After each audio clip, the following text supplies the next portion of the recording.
اعوذ باللہ من الشیطان الرجیم بسم اللہ الرحمن الرحیم قل اغیر اللہ ابغی ربا وهو رب كل شیء ولا تکسب كل نفس الا علیہا ولا تزر وازرة وزر اخرى ثم الى ربکم مرجعکم فینبئکم بما کنتم فیہ تختلفون۔ تو کہہ کیا میں اللہ کے سوا تلاش کروں کوئی رب اور؟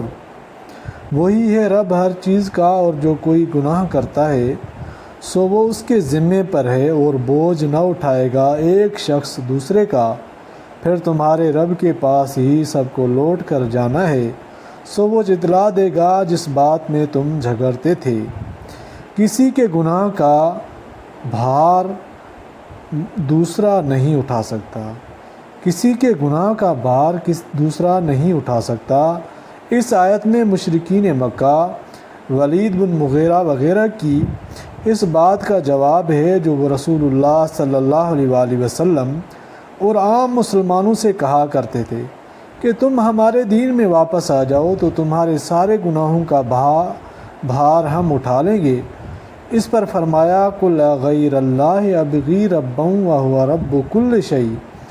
اس میں رسول اللہ صلی اللہ علیہ وسلم کو ارشاد ہے کہ آپ صلی اللہ علیہ وآلہ وسلم ان سے کہہ دیجئے کہ کیا تم مجھ سے یہ چاہتے ہو کہ تمہاری طرح میں بھی اللہ کے سوا کوئی اور رب تلاش کر لوں، حالانکہ وہی سارے جہان اور ساری کائنات کا رب ہے۔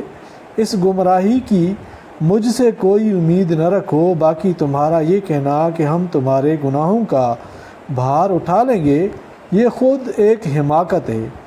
گناہ تو جو شخص کرے گا اسی کے نامہ اعمال میں لکھا جائے گا اور وہی اس کی سزا کا مستحق ہوگا۔ تمہارے اس کہنے سے وہ گناہ تمہاری طرف کیسے منتقل ہو سکتا ہے؟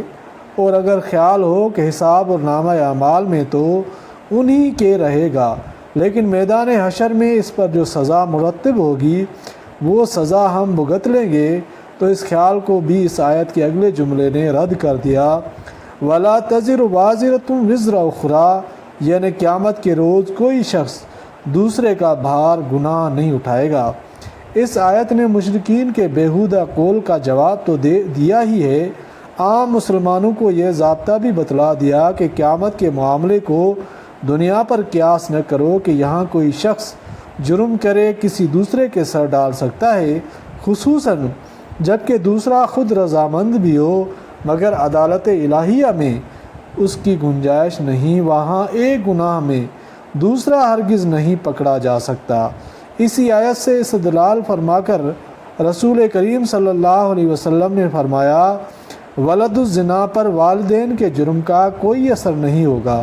یہ حدیث حاکم نے بسند صحیح عائشہ رضی اللہ تعالیٰ عنہ سے روایت کی ہے۔ اور ایک میت کے جنازے پر عبداللہ بن عمر رضی اللہ تعالیٰ عنہ نے کسی کو روتے ہوئے دیکھا تو فرمایا کہ زندوں کے رونے سے مردے کو عذاب ہوتا ہے۔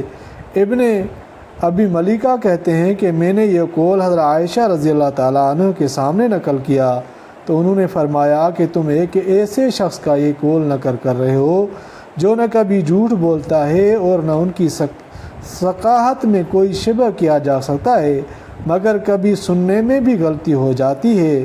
اس معاملے میں تو قرآن کا ناطق فیصلہ تمہارے لیے کافی ہے، وَلَا تَزِرُ وَازِرَةٌ وِزْرَ أُخْرَىٰ، یعنی ایک کا گناہ دوسرے پر نہیں پڑ سکتا۔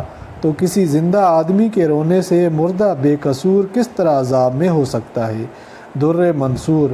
آخر آیت میں ارشاد فرمایا کہ پھر تم سب کو بالآخر اپنے رب ہی کے پاس جانا ہے جہاں تمہارے سارے اختلاف کا فیصلہ سنا دیا جائے گا۔ مطلب یہ ہے کہ زبان آوری اور کچھ بحثی سے باز آؤ، اپنے انجام کی فکر کرو۔